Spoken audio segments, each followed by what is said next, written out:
स्वागत छ सम्पूर्णलाई आजको यस भिडियोमा। आज चाहिँ हामी बीबीएस फोर्थ इयरको फन्डामेन्टल फाइनेन्स ग्रुप अन्तर्गत रहेको फन्डामेन्टल्स अफ इन्भेस्टमेन्ट भन्ने विषयको चाहिँ आज हामी च्याप्टर 2 सेक्युरिटिज मार्केटको विषयमा आज अध्ययन गर्न गइरहेछौँ।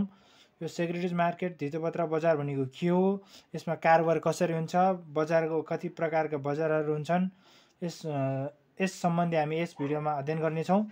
सुरुमा इक्जाम ओरिएन्टेड भए सोधौँ, यो सेक्युरिटिज मार्केटबाट चाहिँ इक्जाममा हामीलाई फाइनल इक्जाममा कति मार्क्सको क्वेसन आउने गर्दछ भन्दाखेरि यो 2 मार्क्स थ्योरी पनि आउने गर्दछ। यहाँबाट 2 मार्क्स थ्योरी प्राय सोधिरहन्छ, हरेक वर्ष यो छुटाउँदैन। प्लस 2 मार्क्स न्युमेरिकल सोध्न पनि सक्छ, नसोध्न पनि सक्छ, कहिले कहिले सोधेको पनि छ। प्लस 10 मार्क्स न्युमेरिकल यो फिक्स्ड क्वेसन सोध्ने गर्दछन् बोर्ड इक्जाममा। अब यो सेक्युरिटिज मार्केट के हो भनेर बुझ्नु अगाडि हामी सुरुमा बुझौँ कन्सेप्ट अफ सेक्युरिटी। हो धितोपत्र भनेको चाहिँ के हो भन्ने कुरो बुझ्नुपर्ने हुन्छ। अब के हो, अब सेक्युरिटी धितोपत्र भनेको के हो त भनेको security is a legal document representing the right to receive the future benefits under stated conditions. यो चाहिँ एउटा लिगल डकुमेन्ट हो अरे, जसले चाहिँ फ्युचरलाई प्राप्त गर्ने बेनिफिटहरू चाहिँ एउटा कन्डिसनमा राखिएको हुन्छ अरे। For example mortgage bonds, common stock etcetera. अब सेक्युरिटिजको बारेमा यो धितोपत्र भनेको एउटा लिगल डकुमेन्ट भनेर बुझिसकेपछि अब हामी कन्सेप्ट अफ सेक्युरिटिज मार्केटको बारेमा बुझ्न गइरहेछौँ। सेक्युरिटिज मार्केट भनेको चाहिँ के हो, अब चाहिँ धितोपत्र बजारको मूल्य अर्थ के हो भन्ने कुरो हामी छलफल गर्न गइरहेका छौँ। इक्जाममा यो 2 मार्क्समा सोधिन सक्ने क्वेसनहरू हुन्, त्यही भएर यिनीहरूलाई अलि राम्रोसँग पढ्नु होला। Securities market, concept of securities market के हो त्यो? Securities market is a financial market place where securities such as shares, bonds and other financial instruments are issued and traded. Brings together buyers and sellers, ensuring liquidity and mobilization of saving and into productive investment. Securities market भनेको चाहिँ एउटा यस्तो financial market हो अरे। के हुन्छ अरे भन्दाखेरि जहाँ चाहिँ सेक्युरिटिजहरू धितोपत्र जस्तै सेयरहरू, बोन्डहरू, डिबेन्चरहरू चाहिँ कारोबार निष्कासन तथा कारोबार हुने गर्दछन् रे। यस्तो ठाउँमा चाहिँ यसले चाहिँ यो मार्केट भनेको त एउटा फाइनेन्सियल मार्केट भनेको एउटा ठाउँले यस्तो ठाउँ हो अरे कि जहाँ चाहिँ बायरहरू सेलरहरू चाहिँ जम्मा हुन्छन् र भेला हुने ठाउँ भन्ने बुझिन्छ अरे। Types of securities market security भनेको के हो, धितोपत्र भनेको के हो बुझिहाल्यौँ। अब चाहिँ हामी टाइप्स अफ सेक्युरिटिज मार्केट, यो सेक्युरिटिज मार्केटको प्रकारहरू के हुन् भनेर पनि बुझ्न जरुरी छ। Financial markets have various forms based on the maturity period of the securities bought and sold in the financial market and the nature of those securities. It is customary to classify financial markets into 4 parts.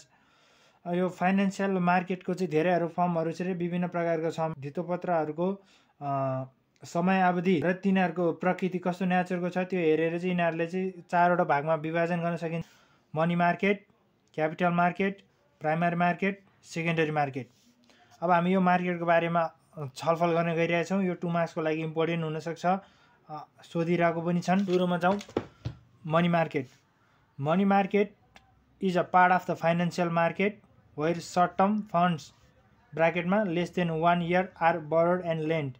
It deals with highly liquid and low risk instruments such as treasury bills, certificate of deposits, commercial papers, reports and bankers' acceptance. The main participants are central banks, commercial banks, corporations and government. Compared to the capital market, focuses on short-term safety and liquidity rather than long-term growth. अब हामी गइरहेछौँ capital market. Capital market is a part of the financial market where long-term funds more than 1 year are raised and invested. Deals with instruments such as equity, shares, ventures, bonds and preference shares. Main participants are investors, companies, governments and financial institutions. Compared to the money market, it focused on long-term growth, higher risks and potentially higher returns. Primary market, the market where new securities are issued for the first time by companies or government to raise capital is called primary market. For example IPOs, private placement, right. Primary market भने चाहिँ त्यस्तो market हो जहाँ चाहिँ कुनै पनि कम्पनीको अथवा कम्पनीले अथवा गभर्मेन्टले चाहिँ पहिलोचोटि कुनै पनि कम्पनीको अथवा कम्पनीले अथवा गभर्मेन्टले चाहिँ पहिलोचोटि धितोपत्रहरू चाहिँ निष्कासन गर्दछन्। Secondary market, the market where securities are traded among investors after being issued in the primary market is called secondary market. Secondary market भनेको चाहिँ त्यस्तो मार्केट रहेछ जहाँ चाहिँ पहिले नै प्राइमेरी मार्केटमा इस्युड भएर ट्रेडेड भइसक्यो, कारोबार भइसकेको धितोपत्रहरू चाहिँ कारोबार हुने गर्दछन्। For example trading of shares on NEPSE, Nepal stock एक्सचेन्जमा दर्ता भएर board of for example trading of shares on NEPSE, government bonds among investors. Types of securities transaction, धितोपत्र कारोबारका प्रकारहरू। एउटा लङ पर्चेज, अर्को सर्ट सेल्स। अब लङ पर्चेज भने के हो त? Buying securities today in the expectation to sell them when the price will rise in future is called long purchase. long purchase भन्नाले चाहिँ के बुझिन्छ भन्दाखेरि कुनै पनि सेक्युरिटिजहरू चाहिँ भविष्यमा यो बढ्न सक्छ, भविष्यमा यसको मूल्य बढ्न सक्छ भनेर अनुमान एक्सपेक्टेसन गर्यो भने एक्सपेक्टेसन गरेर आज किनेर त्यस्तो सेयर मार्केट त्यस्तो धितोपत्रहरू चाहिँ आज खरिद गर्दछन् भने चाहिँ त्यसलाई चाहिँ लङ पर्चेज भन्दछ। सिम्पल भाषामा भन्नुपर्दा भविष्यमा कुनै पनि धितोपत्रको मूल्य बढ्न सक्छ भन्ने एक्सपेक्टेसनको आधारमा वर्तमान समयमा धितोपत्रहरू खरिद गरिन्छ भने त्यसलाई नै लङ पर्चेज भनिन्छ। अब भविष्यमा धितोपत्रको मूल्य वृद्धि भएमा धितोपत्र बिक्री गरी पुँजीगत लाभ सिर्जना गर्ने उद्देश्यले वर्तमानमा धितोपत्रहरू खरिद गर्ने प्रक्रियालाई दीर्घ खरिद भनिन्छ, लङ पर्चेज भनिन्छ। यसको एक्सपेक्टेसन, लङ पर्चेजको मेन इम्पोर्टेन्ट कुरो भनेको नै भविष्यमा मूल्य बढ्न सक्छ भनेर अहिले वर्तमानमा किनेर राख्नु ताकि भविष्यमा फाइदा कमाउन सकोस् भनेर। यसको पनि दुईटा प्रकारबाट लङ पर्चेज गर्न सकिन्छ। एउटा क्यास बेसिस, अर्को छ मार्जिन बेसिस। क्यास बेसिसमा रेट अफ रिटर्न कसरी निकाल्ने, यो फर्मुला इक्जामको लागि इम्पोर्टेन्ट छ 10 मार्क्समा।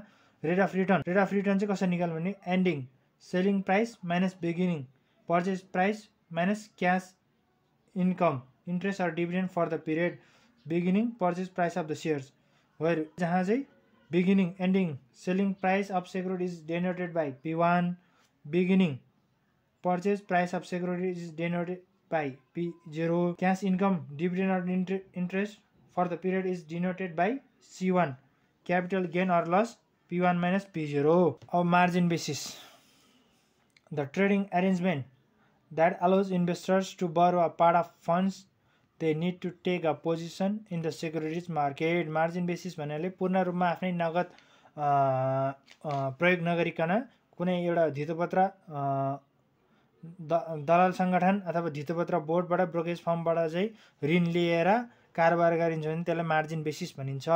अब मार्जिन बेसिसमा रेट अफ रिटर्न कसरी निकाल्छ लङ पर्चेजमा लङ रनमा भन्यो भने rate of return on margin purchase equal to P1 minus P0 plus C1 minus I1 divided by P0 into initial margin, where यहाँ चाहिँ I1 भनेको interest on per share margin loan, I1 interest on per share margin loan, P0 1 minus initial margin into interest rate आईलाई जनाउँदछ, where I equal to interest rate, P0 into initial margin begin equity per share.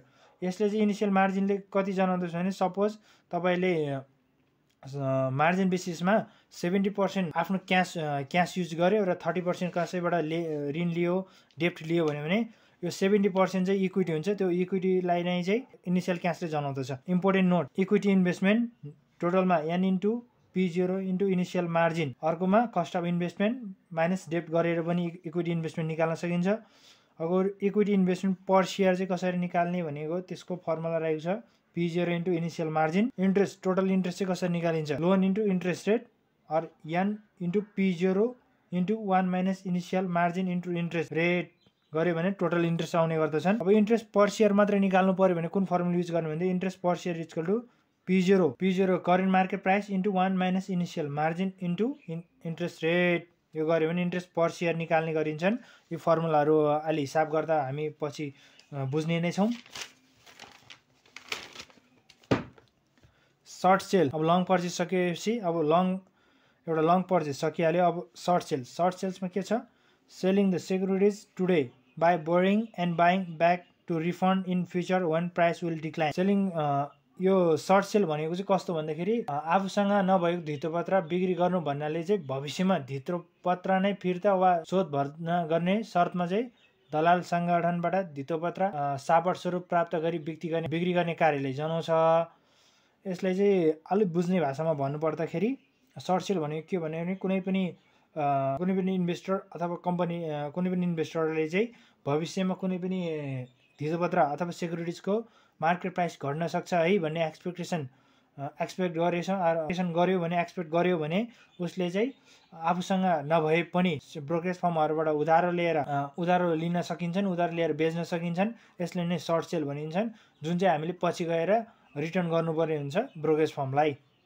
Cash basis, यसको पनि दुईटा छ। कसरी गर्ने भने cash basis, एउटा मार्जिन बेसिस। क्यास बेसिसमा रेट अफ रिटर्न कसरी निकाल्ने भन्दाखेरि P0 minus P1 minus C1 divided by P0, where चाहिँ P0 चाहिँ beginning selling price of securities. यहाँ चाहिँ सुरुमै P0 हुन्छ, किन भन्दाखेरि हामी किन बेच्छौँ भन्दाखेरि हामी एक्सपेक्ट गरेको हुन्छौँ कि भविष्यमा कुनै पनि स्टकको सेक्युरिटिज अथवा धितोपत्रको चाहिँ मूल्य घट्न सक्छ भविष्यमा भनेर हामीले एक्सपेक्ट गरेको हुन्छौँ। त्यही भएर हामीले आफूसँग नभए पनि ब्रोकरेज फर्मबाट उधारो लिएर बेच्छौँ, त्यही भएर सुरुमै बेच्छौँ सेलिङ प्राइस, त्यही भएर P0 अगाडि राख्यौँ। Ending price purchase price of securities पछि किन्छौँ, फेरि P1 मा किन्छौँ भविष्यमा घटेपछि, माइनस C1 क्यास पेमेन्ट पनि गर्नुपर्छ। Cash equal to cash dividend paid on short sold securities to brokerage firm भनेको छ। क्यास पनि पेमेन्ट गर्नुपर्ने हुन्छ। यो चाहिँ इन्ट्रेस्ट अर डिभिडेन्ड दिएकै हो कि इन्ट्रेस्ट अर डिभिडेन्ड बराबरको चाहिँ क्यास दिनुपर्छ हामीले ब्रोकरेज फर्मलाई। मार्जिन बेसिसमा चाहिँ के हुन्छ भने रेट अफ रिटर्न कसरी निकालिदिन्छ भन्दाखेरि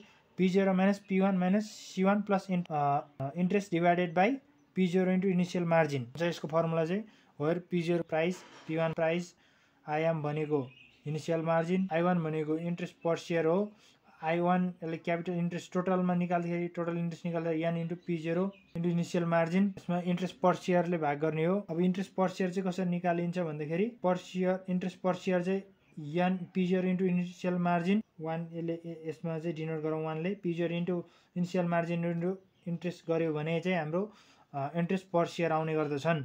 अब केही इम्पोर्टेन्ट नोटहरू पनि टिपेर राखौँ जसले गर्दा हामीलाई भोलि टोटल एसेट्सहरू फर्मुला याद गर्न सजिलो हुन्छन्। टोटल एसेट्स भने के हो? N into P0 1 plus initial margin, यो गुणन गर्यो, यो मल्टिप्लाई गर्यो भने टोटल एसेट्स आउने गर्दछन्।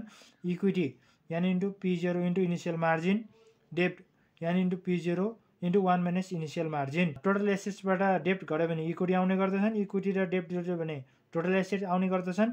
यो तपाईँहरूले भनिरहनु पर्दैन। अब त्यसपछि हामी मार्जिन कल, यो चाहिँ हामी भोलि पढ्नेछौँ। भोलि मार्जिन कल पार्ट 2 भिडियो भोलि आउनेछ। आजलाई यति नै, हस्, धन्यवाद।